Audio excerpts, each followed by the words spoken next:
Welcome to Living Mirrors with Dr. James Cook. My guest this week is Tony Nader. Tony is a neuroscientist and leader of the Transcendental Meditation movement, one of the most influential spiritual organizations in the world. Founded by Maharishi Mahesh Yogi, the movement has had many prominent members from the Beatles, the Beach Boys, and Mick Jagger in the 60s, to filmmakers David Lynch and Martin Scorsese, and comedians Eric Andre and Jerry Seinfeld. Dr. Nader took over the leadership in 2008 after training as a doctor in his native Lebanon and gaining a PhD in neuroscience from MIT. He's the author of several books that aim to synthesize the ancient Vedic teachings of northern India with our modern scientific understanding of ourselves and the world around us. His books include Human Physiology, Expressions of Veda and the Vedic Literature, Ramayana in Human Physiology, and most recently, Unbounded Ocean of Consciousness, in which he argues that consciousness is all that exists. He's also the host of a podcast titled Consciousness is All There Is. As many of you know, this is not a perspective that I agree with personally, but many people who have mystical unitive experiences come to see the world this way, so I think it's really important to explore. I hope you enjoy the conversation. Great to be with you. Thank you for having us. Yeah, thank you for coming on. Maybe we can begin with a bit of a kind of personal perspective of how you came to spirituality, or whatever term you like to use for this whole thing. I started being interested in human behavior and the mind and why we do what we do and what is the potential of life, where does it take us. Almost like anybody who is coming into age, adolescent, thinking about why are we here, who am I, what's going on. And I thought, because of family vocation, that medicine would give the answers, because it will help us to understand the physiology and how it works. And since at that time I thought all happens in the physiology of the nervous system and the brain and the entire physical structure, so I plunged into medicine and got interested in studying neurology and the brain. So I did psychiatry and neurology. At the same time, I had learned Transcendental Meditation, which is a simple mental technique that helps the mind to settle down and explore inner depths from the mind side. And gradually, as I got more and more interested in the physical value, really, I went to Boston, where I studied brain and cognitive science at MIT. I got a PhD there. Again, trying to understand how do we cognize, how the mind works, what is the cognitive functions, how the brain actually in its neurotransmitters and exchange of electrical activity creates or leads to mental activity, and what can we do about it to make life better. And I realized that it's limited. Science has its wonderful contributions, but it's still limited in finding specific values of what happened to a neurotransmitter crossing a synapse, what kind of electrical activity it creates, how much we can increase that, and what can we do to improve mood and feelings and reduce aspects of discomfort mentally and physically. But it wasn't answering the big questions about life and living and the reason for things, and wasn't giving a holistic understanding of mind and body and the relationship. So I explored more this aspect of transcendental meditation, became a teacher of transcendental meditation, and then traveled to India, met Maharishi Mahesh Yogi, after having met him before a few times in the West when he was traveling. And when I completed my medical and scientific studies, I spent time with him, and he invited me to research more the field of consciousness and awareness and its relationship to the physical and the behavior and other aspects. So I did some research on that, and that did a comparative study between consciousness and its dynamics as expressed in ancient cognitive sciences, if you like to call them, which is cognition from a different perspective, introspectively, studying, the dynamics of awareness, what happens in the mind and how the mind fluctuates or goes from one thing to the other. and compared it to the actual human physiology and its functioning, and found a very, very intimate correlation, which I published in a book called Veda and Vedic Literature in Human Physiology. Veda is the ancient knowledge. Veda is a term in Sanskrit that means knowledge or total knowledge. And Maharishi Mahesh Yogi had a very special interest and outlook and interpretation of what it is, which means rather than it being a dogma or philosophy or even poetry or ways of living, it's actually an expression of the dynamics of consciousness. So the actual words and sounds and their fluctuations are the actual direct cognition of how consciousness from one unbounded field of being appears as many and multiplies itself. So this was my original starting point. It's based mostly on my personal experience, although the research has shown profound effects on physiology, on behavior, improvement in different aspects of life, and even in society. The ultimate aspect that attracted me is my own personal experience and exploration of my own consciousness. So we can call it spiritual, of course, because it's not material, but it is not, in the sense that it is based on belief or religious or dogmatic, but a direct experience, a kind of something which is not touchable, smellable, seeing, you can't see it. It's not something you reach through the senses, but through introspection and going back into the self. And so because it is non-material in that sense, you can call it spiritual, but not because it might have any aspect of it that is typically what people usually call belief systems or religion or like that. Right. And it might be worth mentioning, well, I think Maharishi Mahesh Yogi and the Transcendental Meditation movement are both, when it comes to meditation in this space, very, very well known and famous, but there will be some people who aren't familiar with them. So would you mind kind of explaining who he was and how this movement got started? Maharishi is started as a physicist. He comes from India. And he was a physicist. He did his physics studies and was also fascinated by higher values and interest in true spirituality, basically, which is the discovering of who we are, what is the ultimate reality, what is our relation, what is the meaning of life. And then he found a great master, a teacher, a guru, Brahmananda Saraswati, who later became the head of the of the knowledge in India in terms of spiritual development and spiritual growth. And he spent his life with his teacher studying consciousness, really. And so he went profoundly into what is consciousness, what is awareness, what is it, how we can explore it, and how we can use it. And at that time, it used to be felt that only those who are recluse or who, go into a life of renunciation and like that, are able to reach such high levels of awareness, such high levels of consciousness. Now, he felt that it's something that can be used for everybody and that it is not difficult as people used to think, that it's really something that you have to go through a lot of renunciation, a lot of concentration, and it's difficult and you have to be ready and you have to leave everything in order to reach these higher levels of awareness.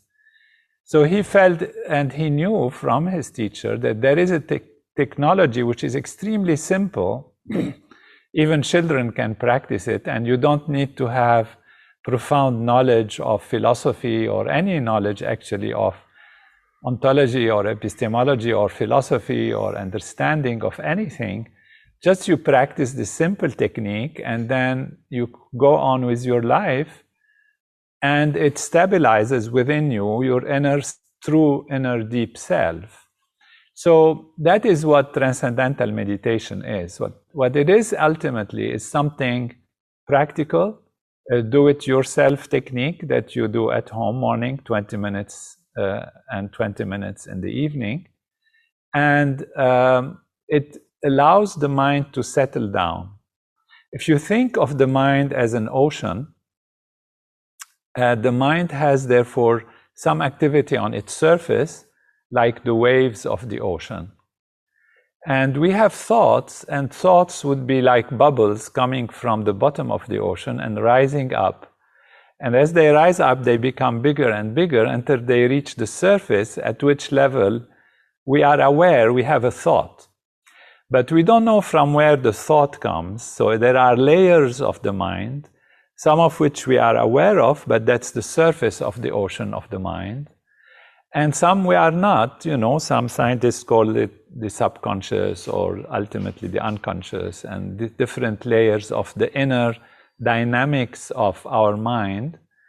And the creative thoughts actually come from somewhere very deep in a quiet level of an integrated functioning of the nervous system.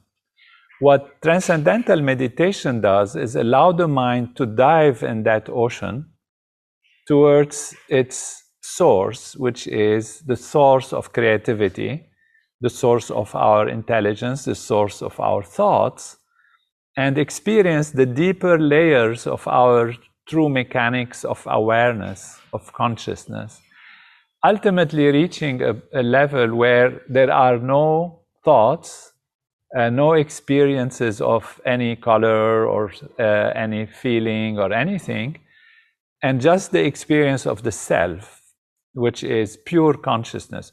So this is where consciousness experiences itself without any object of experience. And this is the actual true inner self of everyone, which is that state of pure consciousness. And so experiencing that puts us in the platform and the level of the source of creativity and intelligence. So this is the simple technique. It leads to rest of the mind, is as if, if you're in the ocean and you go deeper and deeper, it's less and less agitated until you reach the bottom of the ocean, which is completely quiet. And the mind is like this. It has these layers of activity, and you can reach the bottom of the ocean of the mind, and there you experience complete silent stillness, and you even transcend beyond any experience of any specific nature, be it a feeling, be it a thought, being an image, a memory. You just go beyond all of this. That's why we use the term transcendental, which means to transcend, to go beyond. And when you transcend, you're not losing consciousness. Usually when you have nothing in your mind, you are asleep.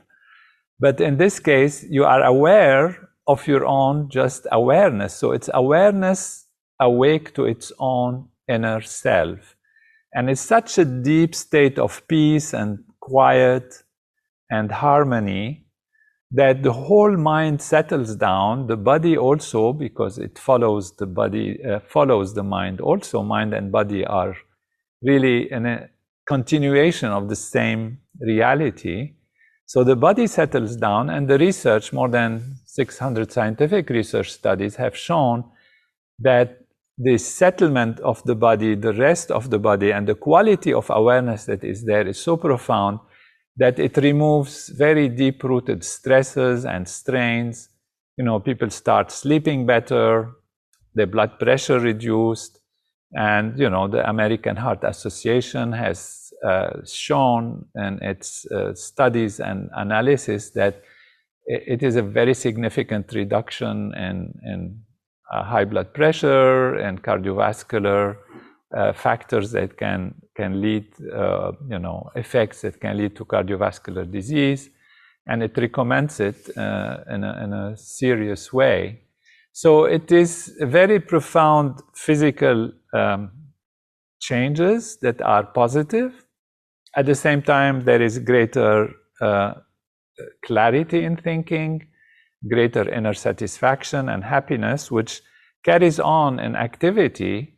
And that's why you see people with greater creativity, better adjustment, better behavior, better decision making, great scientists, great actors and thinkers and producers have said how much it gives them new ideas, new ability to think. So it is really pragmatic in many ways. It is very especially useful in improving mind, body, and behavior, and even in effects on the environment and society.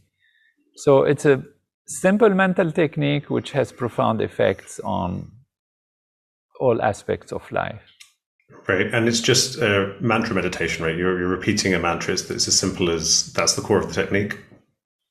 It sounds like it is like that, yeah, but there is a technique of, there is a sound which is called mantra, which is a tool of the mind. The sound has no meaning, and it is used in a special way. So when you learn how to use transcendental meditation, it's not enough just to know the sound and repeat it.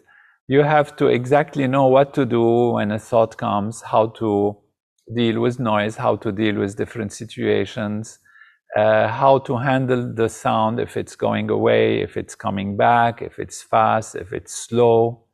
So it's not a complicated thing. That's why it's very simple, and one can just simply say, well, it is not just taking a word and repeating it. So it's almost just like that, really. But there is a course that one has to take that will allow the individual to understand, should I concentrate on it, on repeating, should I not? When do I move back to the sound if it goes away? How do I handle it if it gets faster or slower? If I feel something in the body, if I have a strong thought, if I hear some noise or something like that. Very simple aspects, which also is accompanied with knowledge of what is happening. For example, we often talk about the modern discoveries of science, which say that the whole universe is based on actually a unified field of all the laws of nature, going from the gross values of molecules that form every object, because molecules and atoms, they are the basic constituents of every object. But then if you go deeper in nature, what are molecules made of? They're made out of atoms. What are the atoms made of? And scientists find elementary particles, and then gradually going deeper to the smaller and smaller scales, they found quantum mechanics, they found non-localized entities, so they are elementary particles and quarks and fields ultimately. These fields are non-local, and they vibrate or they fluctuate and create the appearance of particles. As you go deeper, the science and physics in particular have found that there is a unification between these fields, leading to a more and more unified reality. And ultimately today, the biggest theoretician of physics, they speak about a unified field, which means that everything is based on one field. We don't want to be getting too technical on that level, but there is a superstring theory or the M2 theory, M theory of physics that describe all that there is as coming from one field that is itself mathematical, non-local, spread out time and space, and then as it fluctuates within itself, it appears as different fields that then themselves appear as electrons and quarks and different kinds of particles, and then these associate to create atoms, and those associate to create molecules associate to create cells, and then tissues and organs, and then a human being. or a tree, or a planet, or an animal, or whatever. So we're all actually, the whole universe is coming from that field. So we use this as an analogy, but which has an actual connectedness to say that this field is actually a field of consciousness, and this is who we truly are ultimately. And so in transcending, you experience that field, which is your true inner self. And since that field is the origin of everything, it has all the laws that manage the universe, you start acting from that level and associating yourself with that reality. You have this broader understanding, broader comprehension, and ability to manage your life in a better way. Right, and so there's definitely this experience that you're referring to as transcending, of realizing that your true nature is the same as everything else in existence. It's that fundamentally things are unitive. I agree that as science has moved forward, we used to have this reductionist conception of there's going to be small particles and then they'll be made up of smaller particles. But actually, when you get down to the quantum mechanical level, it does seem there's a holism, right? You need to consider the whole system, and there seems to be a correspondence there with this kind of unitive insight that we're not truly separate things. We're part of a kind of greater unfolding. And then throughout history, there have been lots of different philosophical takes on the kind of the nature of what grounds reality, what is the fundamental bedrock thing. And you mentioned the Vedas earlier, the world's oldest known spiritual texts, right? They take this stance, as you're saying, of its consciousness. The same thing when you look inwards, I guess, as an expression of the universe or as part of the universe, you have the ability to look in and see that is the true essence of existence. Is that wisdom, you're coming to this as a kind of, credentialed medical doctor, and does that worldview just fully remain intact when you bring to bear your kind of modern conception of the nature of reality? Yes, exactly. This is the Vedantic ultimate reality, which is that everything is consciousness. There is the perspective of what is the ultimate reality. Is it physical, or is it material, or is it something non-material, or is it something, a third value that we don't know what it is? And so the ultimate Vedantic approach, which was also understood by many philosophers and commented upon as a great possibility, and today there is a big resurgence in this interest, is that the ultimate reality is a field of consciousness. Now, therefore, usually we discuss what is consciousness, and there is the saying, by David Chalmers and others that maybe have adopted it in a very strong way, that there is what we call the hard problem of consciousness. Because there is the assumption that the physical is as it is, we see it, we feel it, it is real, and that is fine, that's what it is. And then how does consciousness emerge from that?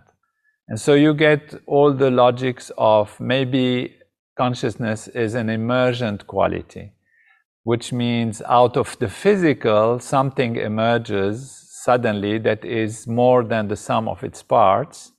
And that thing which emerges is consciousness. Suddenly it emerges. So that's one perspective. There are many scientists who analyzed, of course, and philosophers, the phenomenology of experience, and they have decided that all that we experience is actually some kind of an illusion, because we see things through only a human perspective, but the reality is not as we assume it is, and the senses don't tell us the real nature of things. A big example is Copernicus and Galileo's, transformational understanding of, for example, what we see. We see that the sun turns from the east to the west, and therefore it's the sun that moves. So our senses give us some level of information about reality. But when we dig deeper and see the movement of the planets and like that, we find that the Earth is not stationary. It is actually moving at a very high speed. It's rotating around its axis, and it's rotating around the sun. And now we have a new perspective, and we transcend in a way also. We go beyond what the senses tell us in terms of experience, and find that the reality is different than what the senses say. Now, when we go to Einstein and we find that the analysis and the mathematical analysis of time and space, we find that they are not as rigid as we also are so sure they are when we analyze things from our senses. And as philosophers and scientists looked more and more at this, they found that actually through really very rigorous physiological analysis, psychological analysis, cognitive analysis, they found that we actually build our world from inside out as much as or more than what our senses shows us. So we reconstruct reality from our nervous system. You know, you have many champions of this. Dr. Anil Seth, he's great in this, and he calls it hallucination. He calls all our perspectives and perceptions as hallucinations, and controlled hallucinations, which means our nervous system actually controls what we see so that we can make sense of reality. But reality, as we see it through the senses, is really not as it is. For example, in the universe, we don't have redness or red. There is just 700 nanometer wavelengths of light, and our brain interprets it as red. So we see red, it's one perspective on reality. Photospectrometer that analyzes the wavelengths of light will say, no, it's just a certain wavelengths of light, a certain frequency of photons, and that's all. And when you come to it through your brain, you think it is red. So there are many things like this, of course, that show that what our senses show us is just one aspect and one way of looking at reality. Now, if we extend this to all the different layers, we find that one way is the classical way, the surface way. We see things as being rigid and like that. Then we go deeper.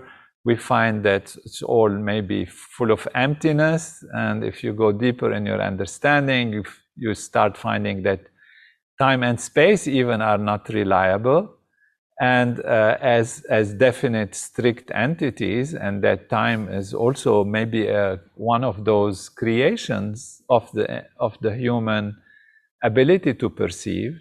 And this is all true hard science, is not anymore conjectural or esoteric imagination. And so as you keep going deeper and deeper, you ask, what is then ultimate reality? And it doesn't seem to be so physical as we think. It actually is not. Even the hardest scientists, the more strict scientists today, they talk about a mathematical universe or something like that, or some fields of energy.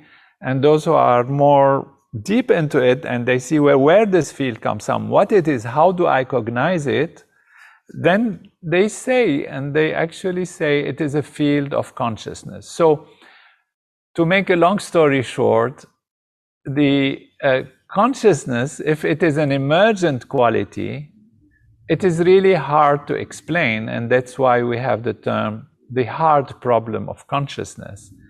Where does it emerge from?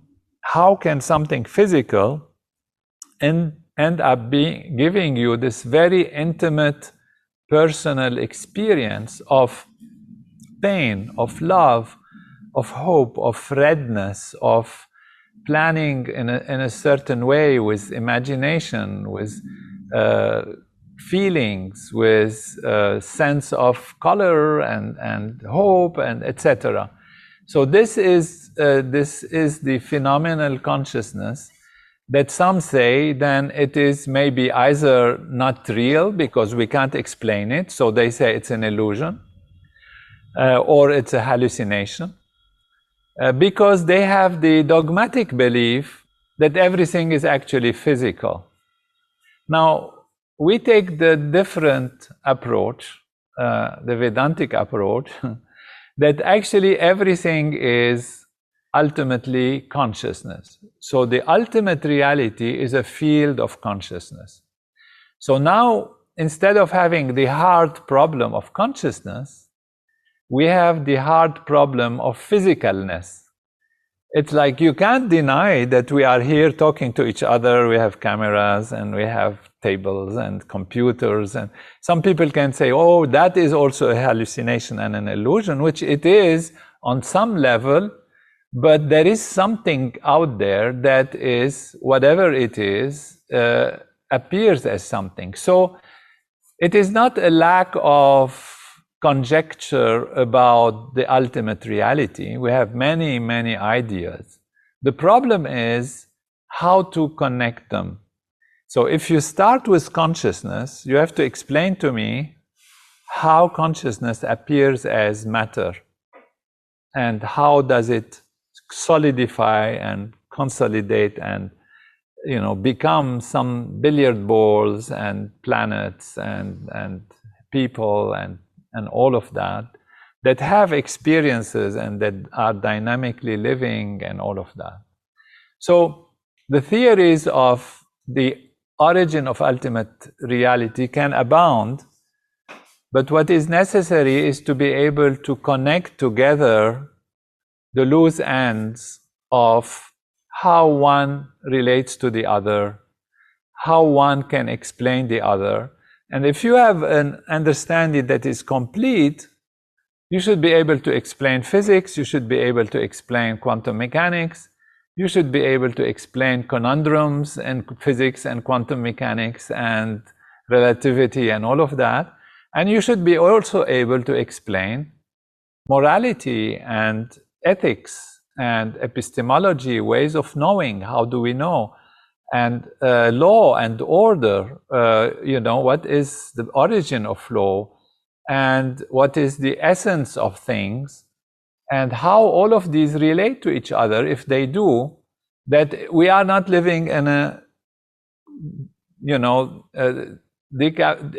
dissected different multiple aspects of things which don't relate to each other and don't talk to each other. So what we're looking at from science and philosophy and understanding is a unifying value that can put together so many unexplained phenomena and give an explanation and also give us, if it's proper and complete, an understanding of the meaning of all of it. Why are we here? So it's not just the what and how, but why also. What is the impetus behind it? What is the logic? What is the reason? Why do we suffer? Why there is evil? What is the meaning of my life? Should I just accumulate money? What are the values? Which values are important? Is it the value of having a big bank account or value of being happy? But being happy, what does it mean? You and your children and your family or the whole world is happy? Is it fulfilling the need of some divine force that you have to follow, like, you know, without understanding anything and just surrender to it? And why does it do this to you? Why it lets you suffer? Why there is what looks like injustice? Why children are born and they are not sometimes having the best chances and even, you know, come with diseases and problems? So there is a big number of questions that if you want to come to a conclusion that makes sense, the more you can explain of these aspects without having to resort to dogmatic feeling. It's like, you know, the angel said that, and this one said that, and that's what it is. Today's science and understanding and philosophy is not satisfied with that.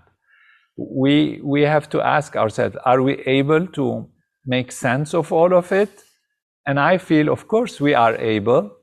And that's why I wrote my book, One Unbounded Ocean of Consciousness, with a subtitle, Answers to the Big Questions in Life, because there is a unifying principle that allows us to see that it makes sense. Everything can make sense, and we can find answers to these big questions of life. I think you mentioned the problem of suffering, and you know, when you connect with, if you want to call it pure consciousness, if you just, it seems pretty reliably when people stop doing and they just exist in the present moment, there's this profoundly positive sense. You know, it feels like, kind of, many words for it, but loving, kind of ultimate, just kind of awake, loving presence, or, you know, however you want to describe it. And I see why, you know, when you have those experiences, I think that can go a long way to making someone have a kind of religious worldview of this, of feeling like there's something divine or something really powerful going on here. But then if that's if that's what's going on at the bottom of reality, that there's this kind of loving consciousness, the issue of why it then comes into all this kind of multiplicity of forms and why there's so much suffering, that's something that, you know, if you could just spend your time in this kind of enlightened, perfect, blissful consciousness, why wouldn't it do that? Why would nature do that, or why would? Yeah, why would consciousness come into these different forms that then suffer? Well, this is really related to choice and freedom. That is another issue which is not resolved in metaphysics and philosophy and even law and order and ethics, because do we have freedom or not? See, that is a key point. And why would we have freedom? What is the significance of having freedom? And what are the implications of decision-making and transforming things? So in the paradigm that I present, freedom is a very important aspect of the actual ontology, even of which means the essence, the existence, the meaning of the most fundamental level of reality, and its manifestation in different forms and different aspects of itself. There is an important factor here, and that is freedom.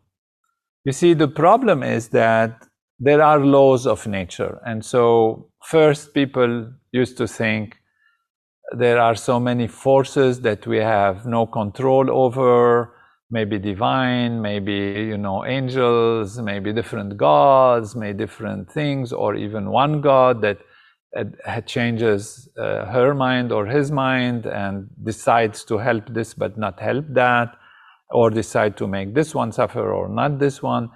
And it's not convincing to have that without a full understanding of why would it do that. And then some people started to explain that suffering is necessary in order to evolve, in order to understand more, in order to, you know, surmount one's problems. And of course, these are all possibilities.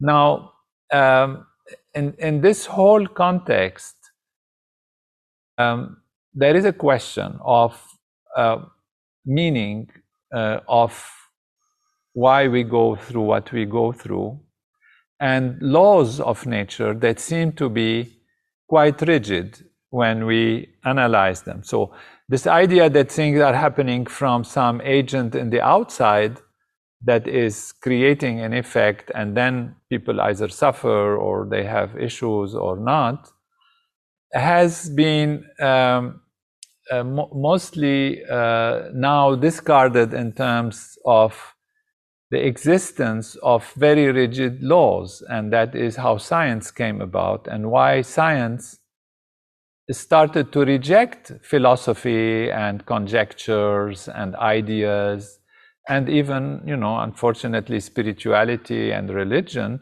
because there are so many ideas and we don't know which one is right, and they sometimes have contradictory interpretations about reality, and as if there is agents that act from the outside, which why would they do that? Why would they act without proper logic in their actions? And as science started to discover more and more laws, it became very clear that every action has an equal and opposite reaction, that there is conservation of energy, conservation of momentum, conservation of charge, and that there are, conservation of spin, and all of these very basic principles that maintain the universe according to very strict laws. So there came the appearance, or the reality, in fact, of very strong determinism, which means everything is determined. And this, like one of French thinker said at that time, Laplace, that if there was a demon, he called it a demon, but just a kind of a wizard that knew all the original conditions at the beginning of the universe, every little part of every little detail, then it can predict exactly what will happen over any period of time. And that is because there is law. So if you know the original conditions, and then everything is working according to law, then action and reaction, etc., will lead to a very deterministic universe. In this deterministic universe, suffering then is like part of the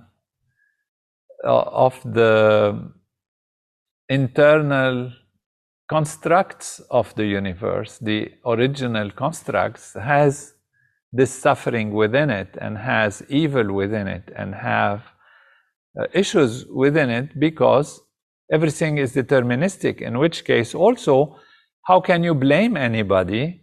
How can you judge anybody? How can you make an opinion about anything in terms of good and bad, or right action or wrong action, if everything is just purely deterministic? It's not your fault, and it's not your credit if you do a good thing, or your fault if you do a wrong thing, because it's all deterministic. And there are great thinkers today and scientists who absolutely believe that this is the case. But when you come to ethics and to law and judgment and all of that, it gets lost in the sense that we think deterministically, but we live and act as if we have freedom. And, we build our society as if there is choice and responsibility. So it brings us to all of these factors of choice, responsibility, determinism, freedom, etc. And this is an unresolved, in terms of modern now understanding, unresolved issue. There are some compatibilistic, what they call, people where they say, well, you can do what you like, but you cannot desire and decide what you like. That's Schopenhauer. He was famous to have said that statement. And then many feel like it looks like you are free and you act completely as if you are free, but in essence, there is something else determining your action, etc.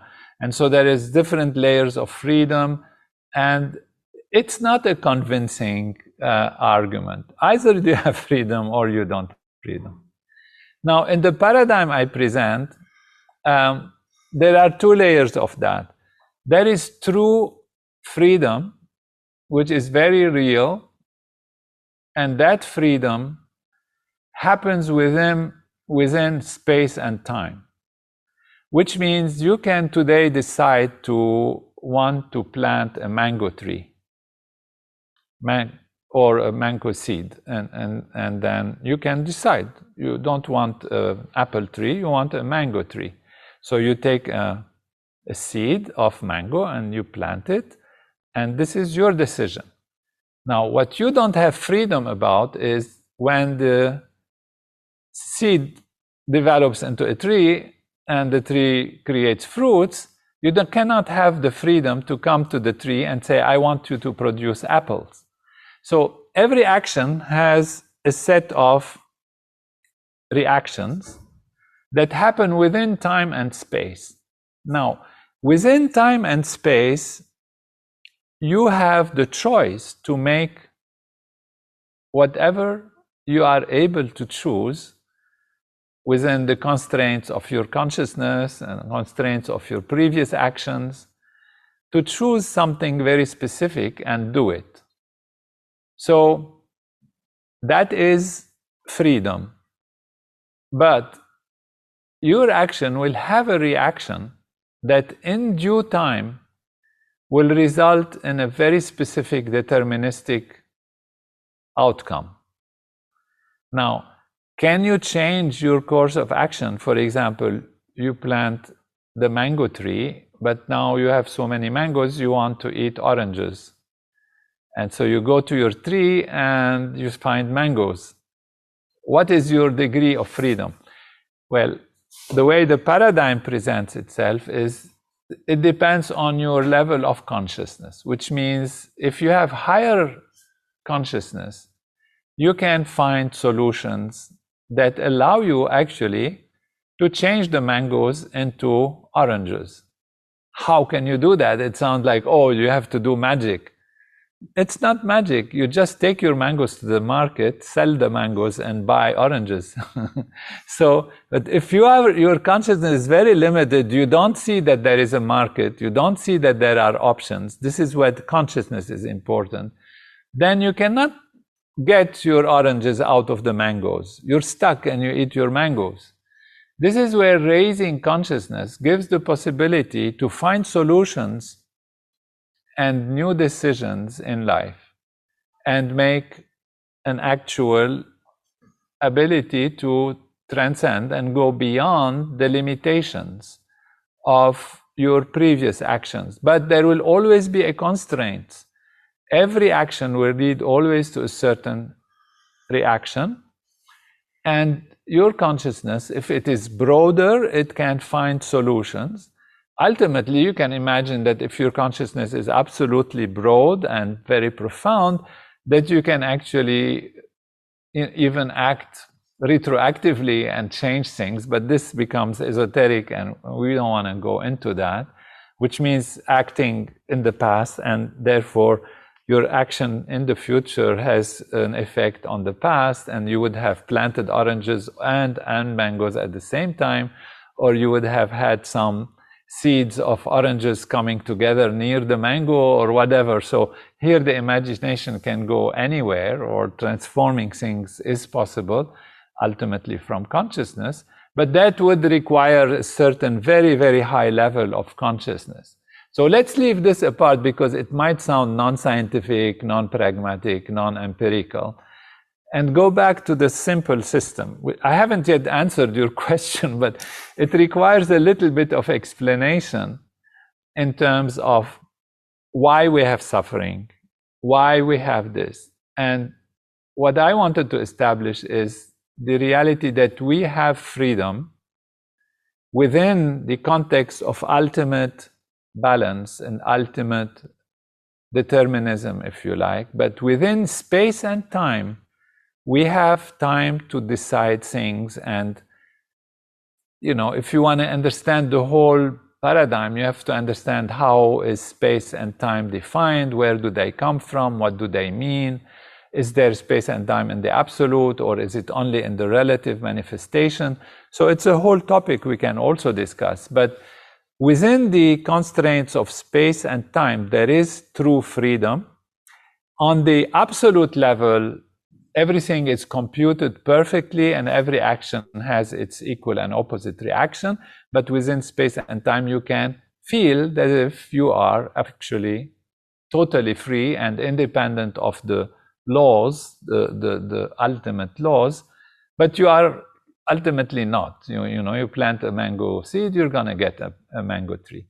So Where does this lead us in terms of suffering?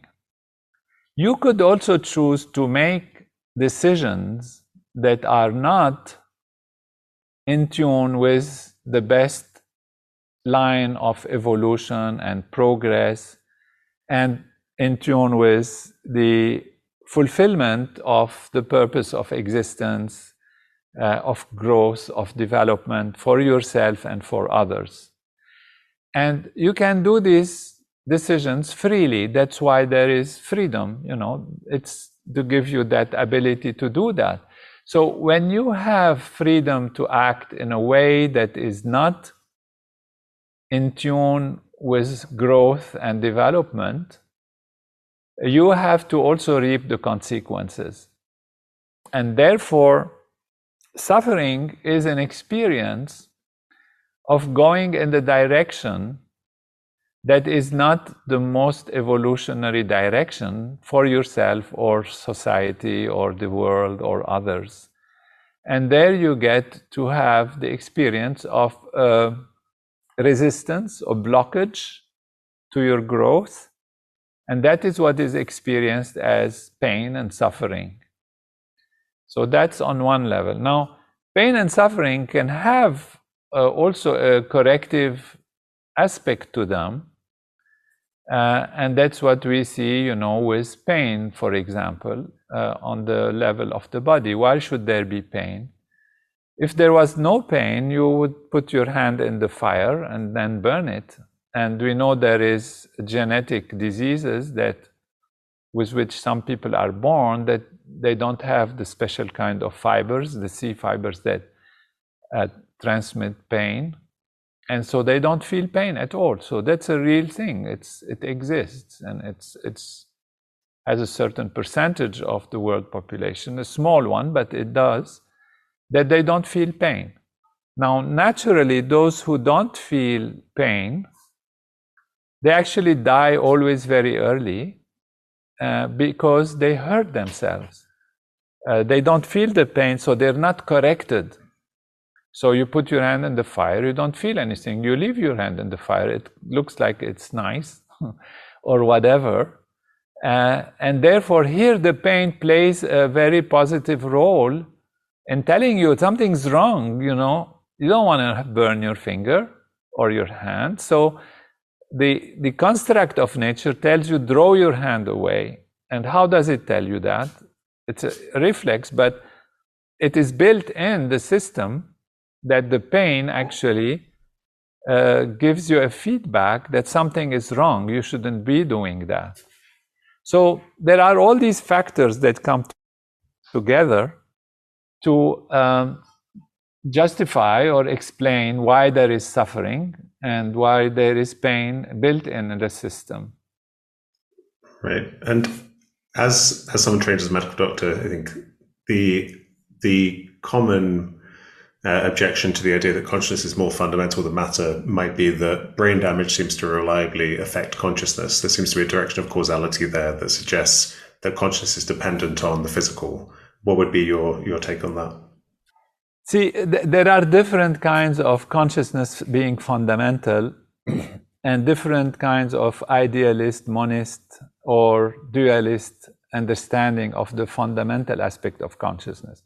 So to clarify this for those who might be listening or seeing us, you can say that there is dual nature of reality, which means both are primary, as Descartes has concluded, and he's always cited usually during these kinds of discussions, where he says, well, the more I look at things, I find the illusion of aspects of my understanding, and everything could actually be wrong in my perception.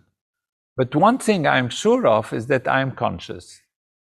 And therefore, I am conscious, therefore I am. So my existence actually is not based on my senses, which are fluctuating. If I go to dream, and I dream myself flying, or I dream myself, being killed by the tiger, and it looks as real in the dream as in the waking state. And when I wake up, I find it's not real. And so there is this sense that what I see externally as real can be actually a dream, completely a dream, and therefore it's not really real. It's just a creation of some awareness that I have. But one thing is that is definite, is that I am conscious. And when I'm conscious, I know I am. And therefore consciousness is my reference for my existence and my being there.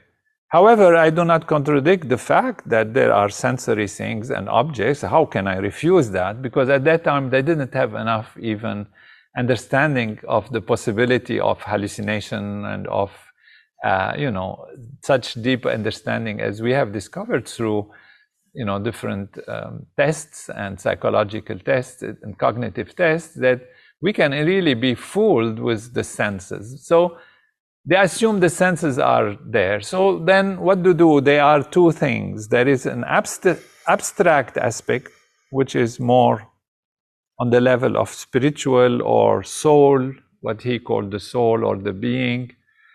And then there is the physical level. And so that's what led Descartes to say, in the Cartesian view, that there are two realities. One is non-material, non-physical, and one is physical or material. Now, how do these two talk to each other? This became a philosophical concern in modern times as well as ancient times. How can something which is not physical talk to something physical? And so many decided, okay, it's complicated. The best way is to say it's not a dualist nature of reality, but a monist. Monist means there is only one. And the one is either physical, so you get the physicalists who say everything is physical and consciousness is either an illusion or an emergent quality, or everything is mental, or there are both. Okay, again, both is there. So you have what we call panpsychists, who generally can be also dualists, which mean they say, well, everything has some level of consciousness. Even, little objects have levels of consciousness. An electron has a level of consciousness. It's not like my consciousness as a human being, but it still has a rudimentary, meager level of consciousness with it. So there is the physical and the material still there. And now many move away from this, and they say that there is actually sparkles of consciousness. That consciousness is actually only there as many, many aspects of consciousness that are tiny, and then they combine to become bigger consciousness. Those who explain it like this have a problem also.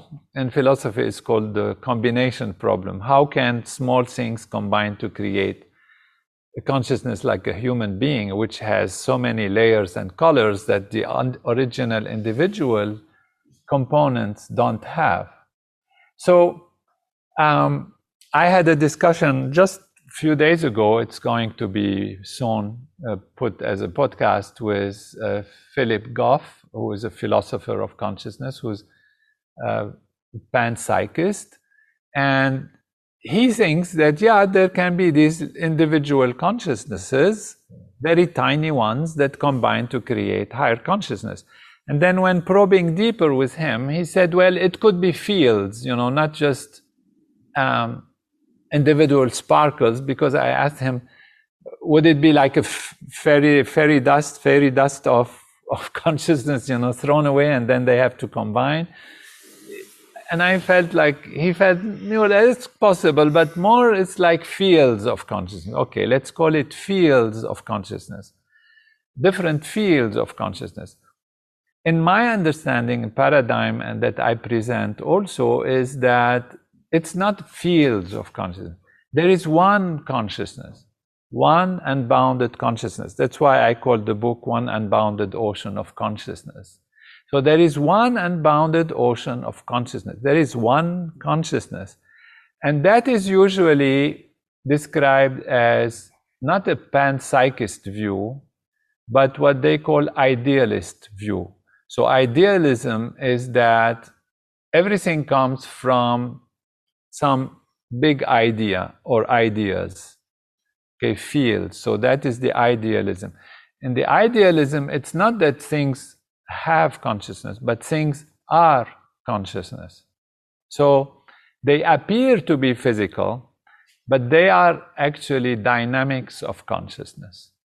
So the paradigm I present explains how from one field of consciousness, it is possible, through consciousness reflecting on itself, to have multiplicity of perception and perspectives on itself and lead to multiple appearances of individual entities that are conscious entities, observers I call them, observing each other from different perspectives and thus leading to our experiences of reality as we experience it. So you looking at me, me seeing you, you hearing a voice, you're seeing this camera, this or that, are different perspectives of one kind of consciousness on another kind of consciousness.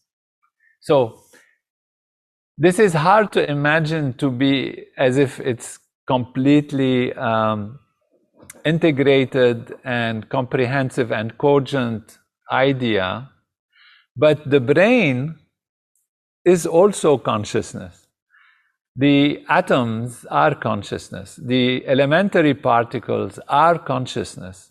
So there is that infinite consciousness, if you like, a conscious universe, a conscious wave function of the entire field of being that is able to look at itself from different perspectives and appear to itself in different ways.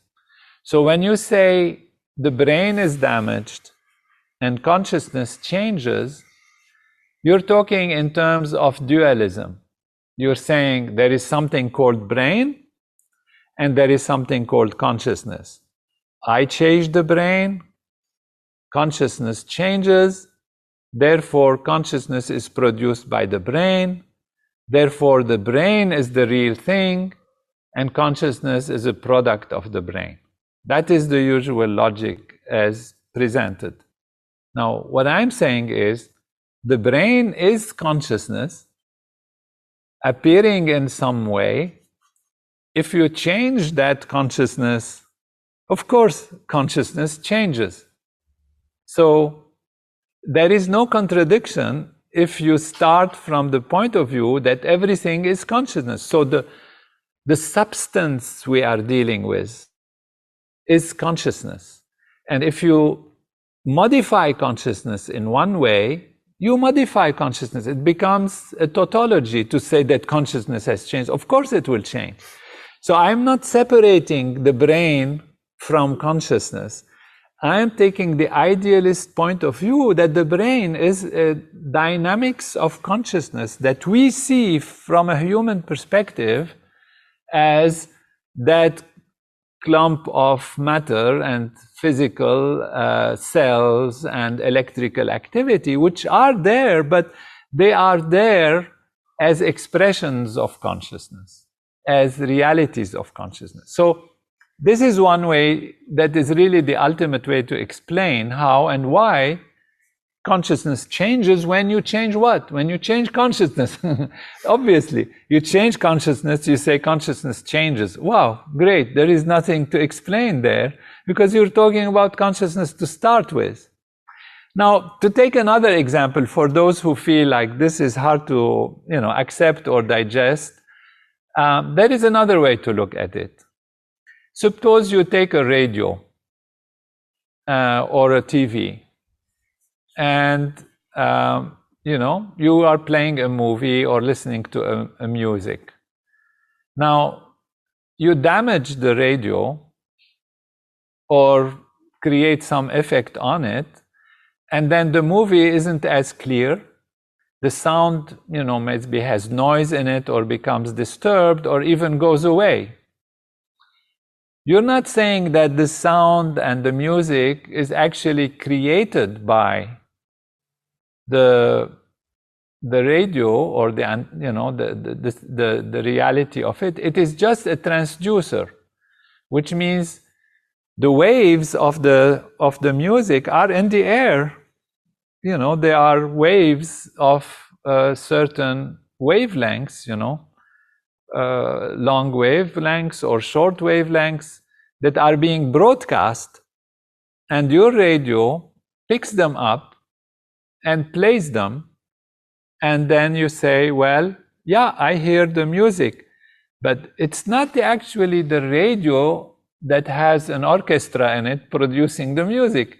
The orchestra is somewhere else, and it's being, channeled through either the cables or through the antennas, and the radio is a transducer that picks them up and brings them to you. So if you damage the radio, of course you will not hear the music, but it doesn't mean it's the radio that is producing the music to start with.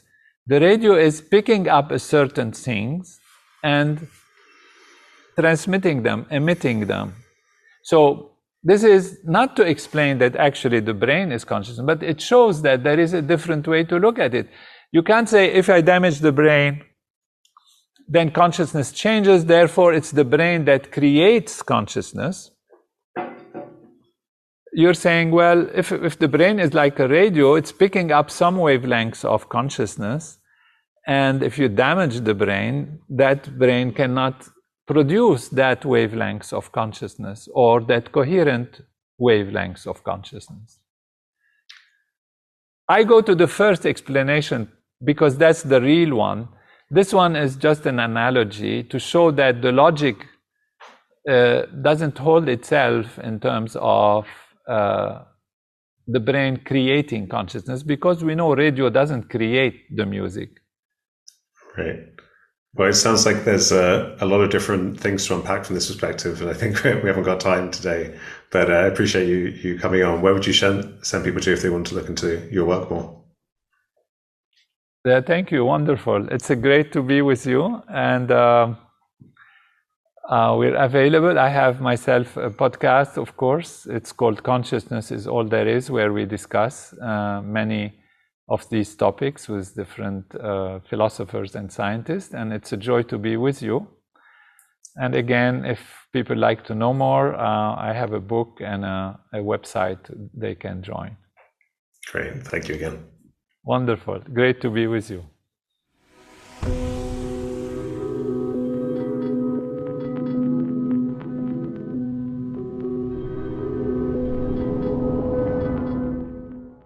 Thanks for listening. If you're watching on YouTube, please like and subscribe. And if you want to help the podcast reach a wider audience, you can leave a review on Apple Podcasts.